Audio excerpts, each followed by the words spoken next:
America, Israel और सारी दुनिया ये देख चुकी है कि ईरान पर हमला करके ईरान से लड़के तो जीतना नामुमकिन हो गया है। तो ईरान के खिलाफ अमेरिका और इस्राइल का जो नया षड्यंत्र है वो मैं आपको बता रहा हूँ, और इस रिपोर्ट में बहुत बड़ी बड़ी चीज़ें आपको बताऊंगा ताकि दिन में आपको 10 वीडियो दिखानी ना पड़े। आप एक बार क्लिक करके बैठें आराम से, सुकून से, और सारी मिडिल ईस्ट की और ईरान की खबरें सुन लें। अगर आप हमारे चैनल को सब्सक्राइब नहीं किए हुए हैं तो फिर काहे के आप हमारे हैं। हम तो आपको अपना मानते और आप हमारे चैनल को अपना नहीं मानते। फिर कहते हैं रज़ा भाई नोटिफिकेशन नहीं आई। अरे भाई चैनल सब्सक्राइब तो करो। दोस्तों पहली खबर ये है, जैसा आपको पता है कि जनाब नेतन्याहू गुलाबी सूअर से मिलने, ट्रंप से मिलने गए थे। खबर ये सामने आई है कि दोनों ने लंबी मीटिंग करके ये फैसला किया है कि ईरान पर समुद्र में तो बैरिकेडिंग हमने की है, ईरान के अब ज़मीन पर भी हम बैरिकेड कर दें। यानी ईरान के लिए ज़मीन रास्ता तमाम दुनिया वालों से बात करके बंद कर दिया जाए। अमेरिका ने कहा है कि जैसे अज़रबैजान है, आर्मीनिया है, पाकिस्तान है, जो भी आसपास ईरान के देश हैं सबको बता दिया जाए और कह दिया जाए कि आप ईरान को ना कुछ एक्सपोर्ट करें, ईरान से कुछ इंपोर्ट भी ना करें, और ईरान के लिए अपने ज़मीनी रास्ते बंद कर दें ताकि ईरान पर प्रेशर बने और ईरान टेबल पे आए। ईरान टेबल पे आए यानी अमेरिका जो अब तक कह रहा था, गुलाबी सूअर अब तक जो कह रहा था ईरान तड़प रहा है हमसे बात करने के लिए, अगर वो तड़प रहा है तो तुम हराम के, माफ़ कीजिएगा, तुम ये बताओ हरामी, तुम फिर ईरान पर पाबंदी क्यों लगा रहे हो, लैंड ब्लॉकेज लगाने की कोशिश क्यों कर रहे हो, तैयारी क्यों कर रहे हो। इसका मतलब ये है जो तुमने खुद कहा है कि ताकि ईरान पर प्रेशर बने और ईरान टेबल पर आए, ईरान बातचीत करे। बहरहाल इससे साफ हो गया है कि ईरान अभी तक झुका नहीं है। इसके आगे की प्लानिंग सुनिए। डोनाल्ड ट्रंप ने सेंटकॉम के कमांडर्स के साथ मुलाकात की है। सेंटकॉम के कमांडर्स का कहना यह है कि ईरान पे 2 हफ्ते तगड़े हमले करते हैं, चाहे जो हो, ईरान पर बड़े हमले करते हैं। शायद 2 हफ्ते के अंदर ईरान थोड़ा सा नरम पड़ जाए और टेबल पर आए। हजरात, हरामीपने की ये इंतहा है कि जेडी वेंस जो अमेरिका का उपराष्ट्रपति है, नेतन्याहू ने उस शख्स से अकेले प्राइवेट मीटिंग की थी 2 घंटे, ताकि जेडी वेंस को इस्राइल की तरफ, पूरी तरह से इस्राइल की तरफ किया जा सके, क्योंकि कई मुद्दों पर डोनाल्ड ट्रंप नेतन्याहू की नहीं मानते हैं। अब गुलाबी सूअर ने कहा कि ईरान के लोगों का बुरा हाल है, बहुत बुरा हाल है, ईरान के लोग झूठे हैं, ईरान के लोग बहुत झूठ बोलते हैं, उनके पास हाँ कुछ मिसाइलें बची हुई हैं, लेकिन जो 5 महीने पहले उनके पास मिसाइलें थीं वैसी मिसाइलें अब नहीं है।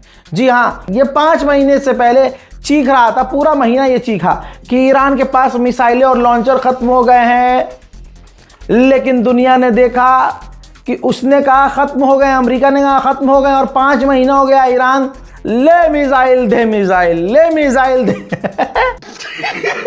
हाँ, ले मिसाइल दे मिसाइल। और अब गुलाबी सूअर का नहीं, थोड़े से तो है मिसाइलें लेकिन पहले जैसी नहीं है। अबे आज अगर कम भी है मिसाइलें तब भी तुम हराम के जनो जीत नहीं पा रहे हो ईरान से। अगर गुलाबी सूअर के बयानात पर आप ध्यान देंगे तो आप खुद खुश हो जाएंगे कि गुलाबी सूअर अपनी ही धोती खोल रहा है। अब गुलाबी सूअर ने कहा है कि हम ईरान पर कभी ना कभी बहुत तगड़े हमले करेंगे। क्या हुआ गुलाबी सूअर, कभी ना कभी अब कर, नहीं कभी नहीं, अभी कर ईरान पे बड़े हमले। तेरी जात का पैदा मारूं भाई, कर ही नहीं सकता। अमेरिका का राष्ट्रपति कह रहा है कि कभी ना कभी करेंगे ताकि ईरान कमजोर पड़ जाए, लेकिन कमजोर वो पड़ नहीं रहा है। कमजोर कौन पड़ रहा है मुझे बोलने की जरूरत थोड़ी है, सारी खबरें आप देखते हैं। कहता है कि हम इतने हमले करेंगे, इतने हमले करेंगे कि ईरान को कभी ना कभी हार माननी पड़ेगी। अभी तो तू कह रहा था हार गया है ईरान, इसका मतलब मोहतरम हजरात नाजरीन ये है कि ईरान हारा नहीं है। आप खुद शौक हो रहे होंगे कि ट्रंप ये क्या क्या बोल रहा है। ट्रंप ने एक और बड़ी बात बोली है, शेयर कर दीजिएगा इस वीडियो को। डोनाल्ड ट्रंप ने कहा है कि मैंने देखा है कि लोगों पर हमले होते हैं तो लोग हल्के पड़ जाते हैं, पीछे हट जाते हैं, लेकिन मैं देख रहा हूं और ये कह देना चाहता हूं कि वो लोग अभी भी टफ बने हुए हैं। यानी ईरान के लोग बहादुरी से डटे हुए हैं। दुश्मन अपने मुंह से खुद तारीफ कर रहा है, लेकिन कुछ मुसलमान ईरान की तारीफ नहीं कर पाएंगे, क्योंकि अम्मा उनकी अच्छी नहीं थी, उनकी अम्मा का किरदार सही नहीं था, तो दूध जो पिया है वो गलत था। अब जो जिस्म के अंदर है वो हराम का दूध और हराम का खाना है, हराम की पैदाइश है। तो दिखने में मुसलमान हैं मुल्ला जी, लेकिन अंदर पूरी यजीदियत भरी हुई है। ईरान जो कहता है करता दिखाता भी है। ये देखिए, ईरान ने एक वीडियो जारी किया और कहा कि हमने स्ट्रेट ऑफ हॉर्मुज में 2 जहाज़ों में हमला किया है, आग लग गई है जहाज़ों में। इसके अलावा 4 जहाज़ों को स्ट्रेट ऑफ हॉर्मुज से वापस मोड़ा है। हजरात, आतंकी तो आतंकी होता है। आपको अमेरिका क्या अच्छा लगता है? भाई ये किसी का सगा नहीं है। ईरान ने कंफर्म किया है कि कतर का एक टैंकर पाकिस्तान को तेल देने के लिए जा रहा था और हमारे रास्ते से जा रहा था और वो जा सकता था, लेकिन अमेरिका ने उस जहाज़ को धमकी दी, जहाज़ पर हमला करने की धमकी दी, जिस जहाज़ को फिर वापस मोड़ लिया गया। पाकिस्तान की औकात है तो अब अमेरिका की आलोचना करके दिखाए। वहीं ईरान ने साफ कह दिया है कि अब तो स्ट्रेट ऑफ हॉर्मुज से गुजरना नामुमकिन है। जो अग्रेशन अमेरिका दिखा रहा है, अब नहीं गुजरेगा कोई जहाज। डोनाल्ड ट्रंप की आलोचना हो ही रही है कि तुमने सोचा था हफ्ते भर में ईरान से जीत जाओगे, फौज हमारी वापस आ जाएगी, लेकिन ऐसा हो नहीं रहा है। तो ट्रंप की इतनी आलोचना हो रही है कि डोनाल्ड ट्रंप को सफाई देनी पड़ रही है कि एक वक्त था हमारी फौज 21 सालों तक वियतनाम में थी, 21 सालों तक, और यहां अभी कुछ ही दिन हुए हैं ईरान से भिड़ते हुए, तो हमारे कुछ लोग कंप्लेंट कर रहे हैं। अमेरिका की सेंटकॉम कमांड ने कहा है कि ईरान के कंट्रोल में हॉर्मुज नहीं है, वहां से जहाज निकल रहे हैं। हमें दिख नहीं रहा, जैसे सैटेलाइट इमेज पर हम नज़र नहीं रख रहे, दुनिया चू है तुम्हारी तरह। हजरात, साइप्रस में ब्रिटेन के एक नागरिक को साइप्रस ने गिरफ्तार किया है।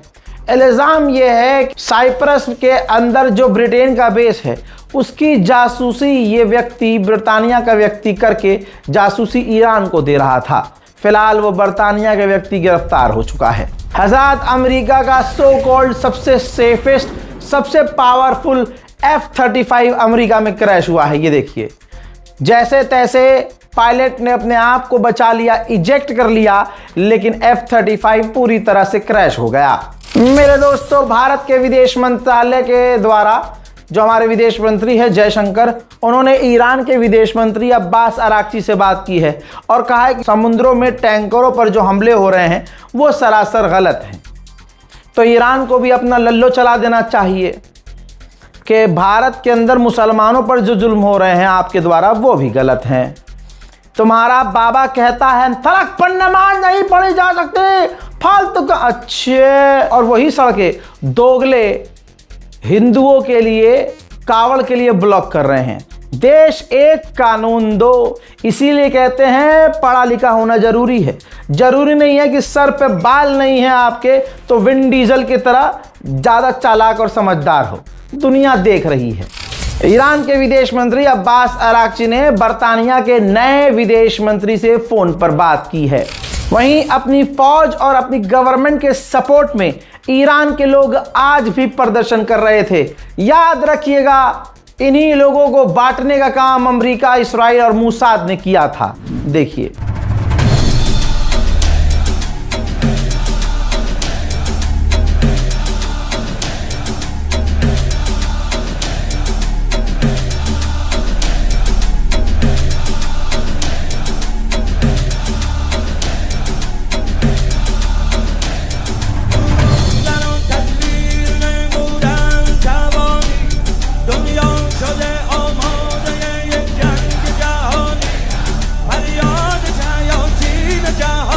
पूर्व उपराष्ट्रपति कमला हैरिस ने इंटरव्यू में बोला है कि अगर कांग्रेस और हमारी सेनेट भी अप्रूवल दे देती ईरान पर हमला करने के लिए, तब भी मैं ईरान पर हमला नहीं करती। वहीं बहरीन के किंग को देखिए, शौक है भाई, मिलिट्री का कपड़ा पहनकर, ड्रेस पहनकर मीटिंग कर रहा है और ईरान के हमलों की निंदा कर रहा है।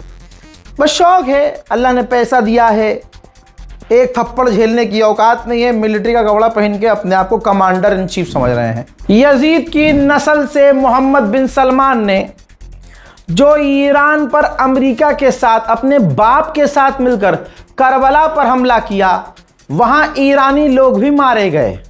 उनका जनाजा जो आप देख रहे हैं शहीदों का, ईरान पहुंचा है। इनका कातिल अमेरिका और सऊदी अरब है। सोचिए, भारत, पाकिस्तान, बांग्लादेश में इन तमाम चीज़ों को देखने के बावजूद वो घटिया लोग कितने गंदे होंगे जो सऊदी अरब को अभी भी सपोर्ट करते हैं। आगे की सुनते जाइए। सऊदी अरब तैयारी कर रहा है यमन के हुथीस पर हवाई, समुद्री और ज़मीनी हमला करने के लिए। यानी पूरी ताकत से मोहम्मद बिन सलमान यमन के हुथीस पर हमला करने की तैयारी करवा रहा है। लेकिन अल्लाह ने इसे इतनी तौफीक नहीं दी कि फ़िलिस्तीन और गाज़ा के लिए 2 फौजी उतार दे। ये औकात है, ये ईमान की बात है। इसके बाद हुथीस के अंसारुल्लाह का वीडियो सामने आया है। उन्होंने कहा कि ऐसा प्रतीत हो रहा है कि सऊदी अरब फुल स्केल वॉर चाहता है हमसे, हम भी उस जंग के लिए तैयार हैं। अमेरिका, ब्रिटेन, इजराइल, कोई भी सऊदी अरब को अब बचा नहीं पाएगा। दोस्तों बोलिए इंशाअल्लाह। ईरान ने कुवैत पर ड्रोन लॉन्च किए। कुवैत ने कहा कि हमने ईरान के कुछ ड्रोन्स को रोक दिया है, बाकी इनके पिछवाड़े में घुसे हैं। मोहतरम हजरात, फिलहाल के ईरान स्पेशल रिपोर्ट में इतना ही। इस रिपोर्ट को शेयर कीजिए, चैनल को सब्सक्राइब कीजिए, दुआओं में याद रखिए। हाँ, जय हिंद।